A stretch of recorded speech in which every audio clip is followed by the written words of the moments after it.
Mula ngayon, inilalaan ko na ang buhay ko sa'yo. At sa Golden Scorpion.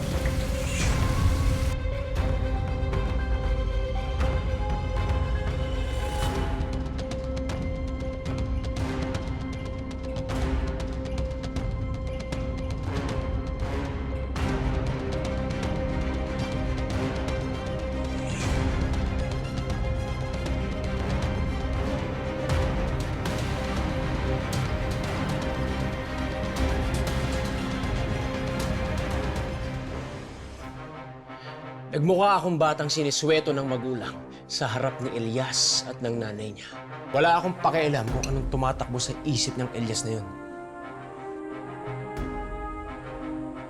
Pero alam ko na kung anong gagawin ko para sirain si Elias kay Papa. At kapag tuluyan ng tinalikuran ni Papa si Elias, saka ko papatayin ang kutong lupa na yan.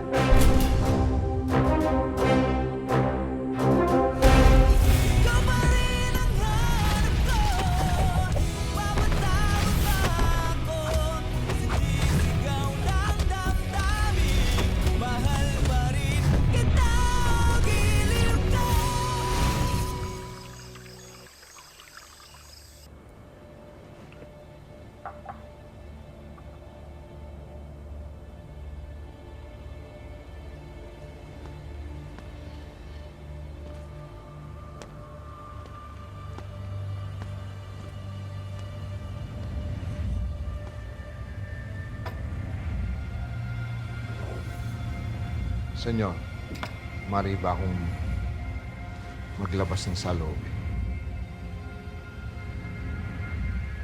Marahil,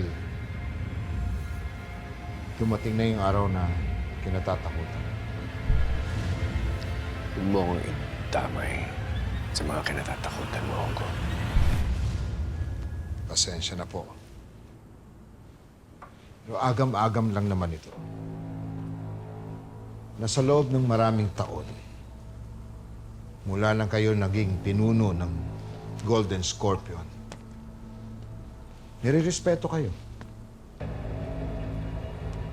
Ang totoo niya, kinatatakutan din. Pero lahat naman po, sumusunod sa utos niyo. At ang mga leader ng ibang sindikato, inaabangan ang bawat salita niyo. Pero, senyor, paano pag nawala na ang lahat?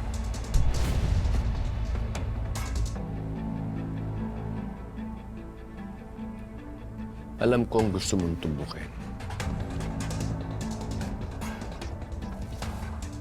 Nakahinaan ko si Elias. Na marahil siya magiging susi para mawala ang tiwala sa akin ng lahat. Na siya magiging rason ng aking pagbagsak.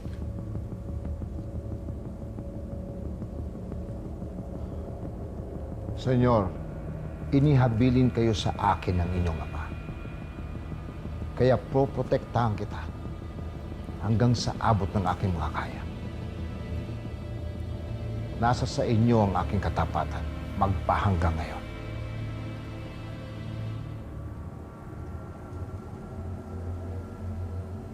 Minamaliit mo na yata kakayahan ko.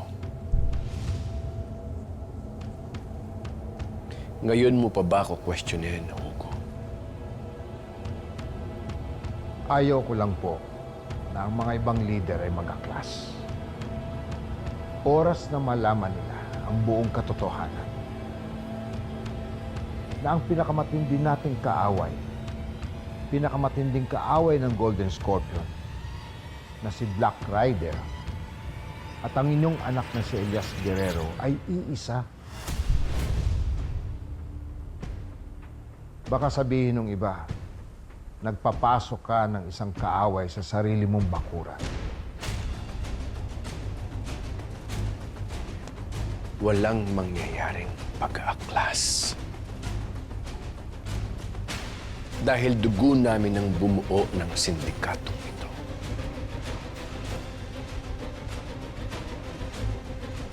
Ako pa rin ang pinuno At habang buhay ako,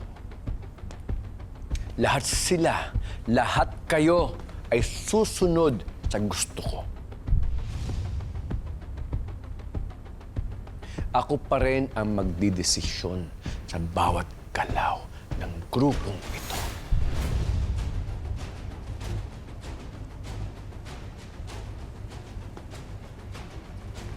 Pero senyor, paano sa kaso ni Calvin at ni Elias? Hindi kaya sila ang pagsimulan ng gulo? Oras na magpang-abot yung magkapatid?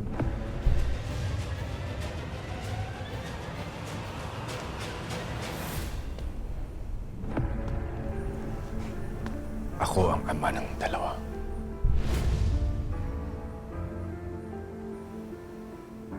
Kaya dapat ko silang disiplinahin sa kahit anumang paraan.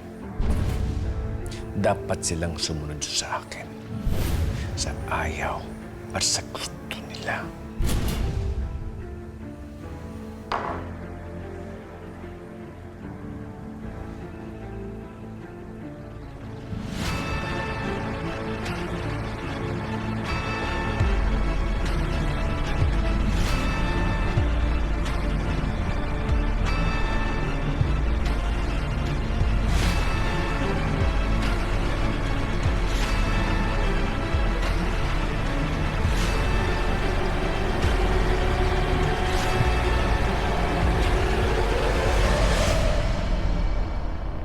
Mabuting tao ang tatay mo nung nakilala ko siya noon.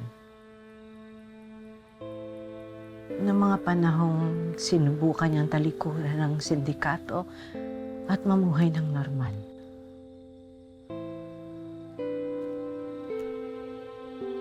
Pero noon yun, mahabang panahon na lumipas, marami nang nagbago. Hindi ko nakilala si Edgardo ngayon. Mamamatay tao. Demonyo. Walang puso.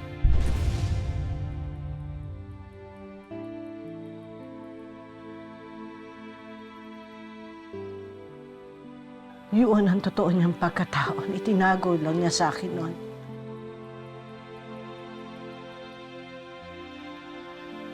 Oo. Maraming kasalanan sa iyo ang tatay mo at ang kapatid mo. Pero hindi ka nila katulad.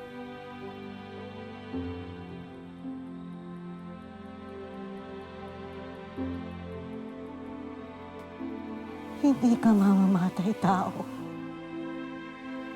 Hindi ka masama. Sana manaig sa puso mo ang kabutihan. Sana mahal mo sa puso mo ang pagpapatawad.